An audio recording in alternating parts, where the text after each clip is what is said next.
As a Kindred caregiver, it's important that you take care of yourself so that you can take care of our patients. We value a culture of safety, and you are part of that culture. Working safely is everyone's responsibility. Hurting your back can be a real pain in more ways than one, and it can happen pretty easily. Back pain is the second most frequent medical complaint in America, next to the common cold. It costs $60 billion annually in medical expenses and lost production.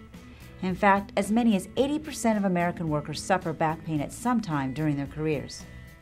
Your backbone or spine consists of 33 vertebrae, 7 in the cervical area or neck, 12 in the thoracic area or upper back, 5 in the lumbar area or lower back, and 5 in the sacrum, the posterior wall of the pelvis, and 4 in the coccyx, the tailbone.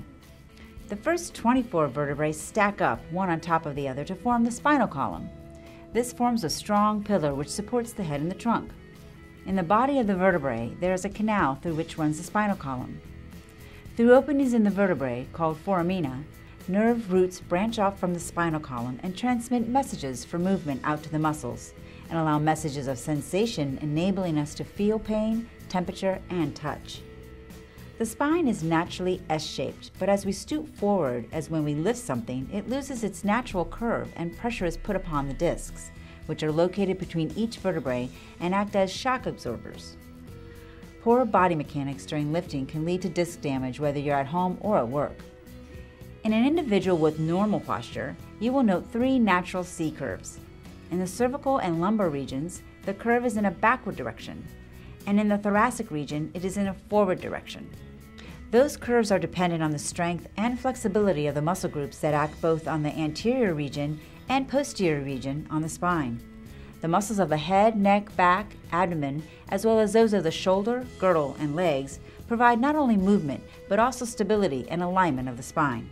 If there's an imbalance of muscle strength and/or tightness of the muscles that attach to and act upon the spine, there will be a noted increase or decrease in these normal curves. This imbalance produces increased strain of the surrounding muscle joints, which can restrict movement, cause pain, and increases the potential for injury. Here's how to avoid back injuries while performing your daily job tasks. When lifting, try to use as many muscles or groups of muscles as possible, especially your leg muscles. When it comes to lifting a heavy piece of equipment, use both hands and use the muscles of your legs to lift the object, not your back muscles. Tighten your stomach muscles to hold your back in a good position for lifting and to avoid excessive force on your spine. Don't bend your back, bend your knees. Keep your weight evenly balanced on both feet and get close to the load. Don't block your vision with the load and try to push rather than pull.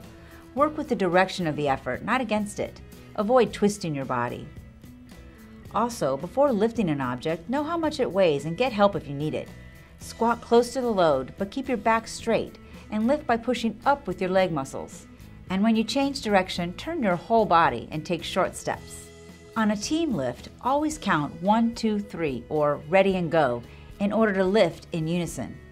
The types of injuries most frequently encountered in our industry are LRI, lifting-related injuries, and RMI, repetitive motion injuries. Signs and symptoms of these injuries include decreased range of motion, decreased grip strength, loss of function, numbness, burning, pain, tingling, cramping, and stiffness.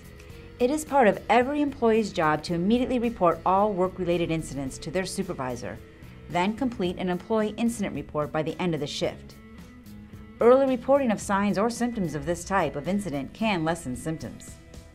Preventing these types of injuries can be accomplished by conducting task or workstation evaluations, establishing a lift program, providing education, and using mechanical equipment for lifting.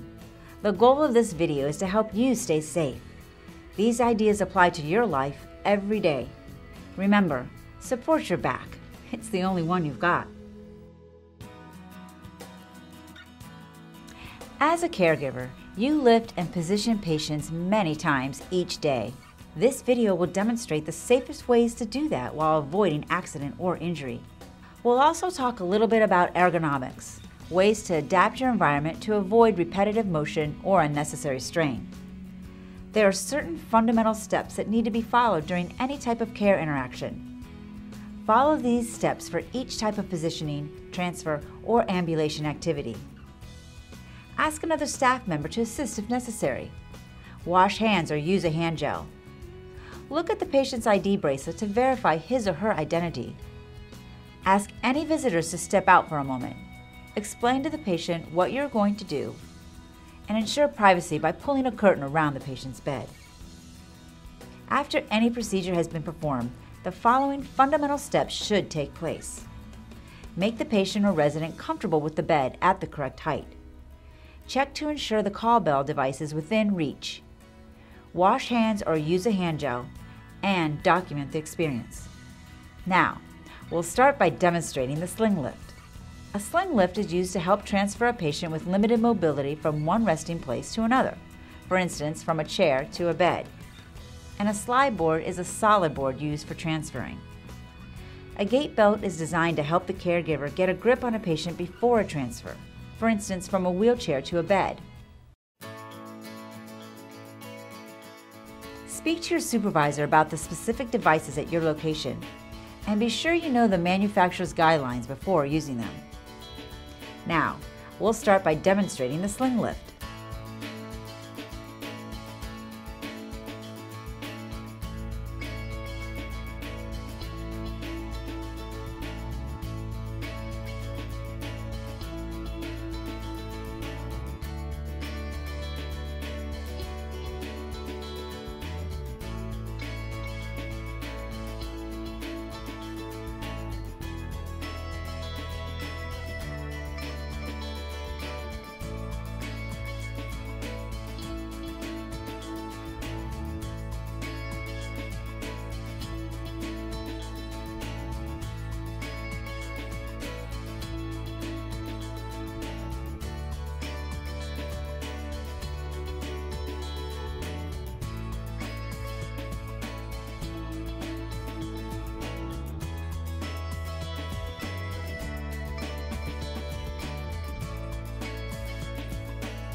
Now we're going to demonstrate the sit-to-stand lift.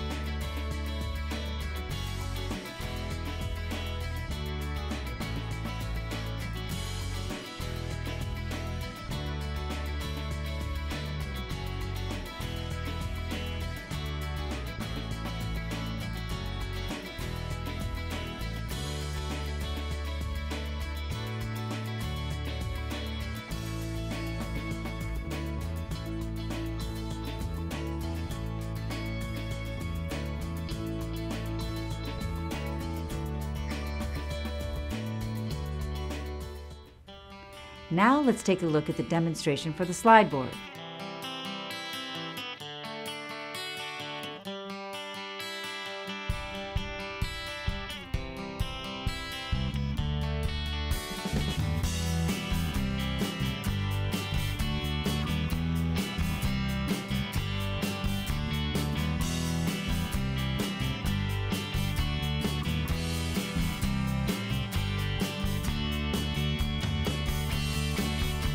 And finally, we'll take a look at the demonstration for the gait belt.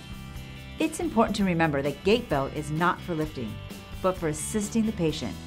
Also remember these precautions for the gait belt: a back injury, a colostomy or ileostomy, a G-tube, or an abdominal aortic aneurysm.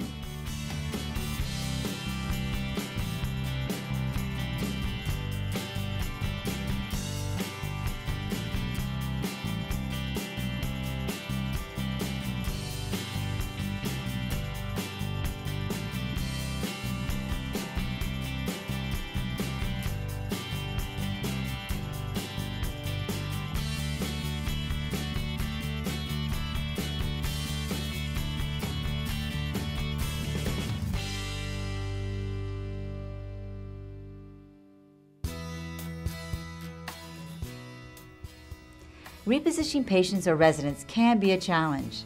Here's a look at how it's done in 3 settings. First, a reminder. There are certain fundamental steps that need to be followed during any type of care interaction. Follow these steps for each type of positioning, transfer, or ambulation activity. Ask another staff member to assist if necessary. Wash hands or use a hand gel. Look at the patient's ID bracelet to verify his or her identity. Ask any visitors to step out for a moment. Explain to the patient what you're going to do. And ensure privacy by pulling a curtain around the patient's bed.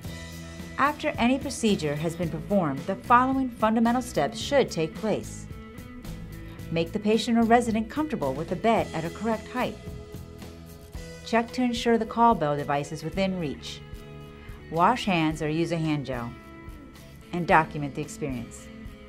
Now here are the demonstrations.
Thanks for joining us for this presentation. As you can see, proper patient and resident lifting and positioning is all a matter of getting the right balance.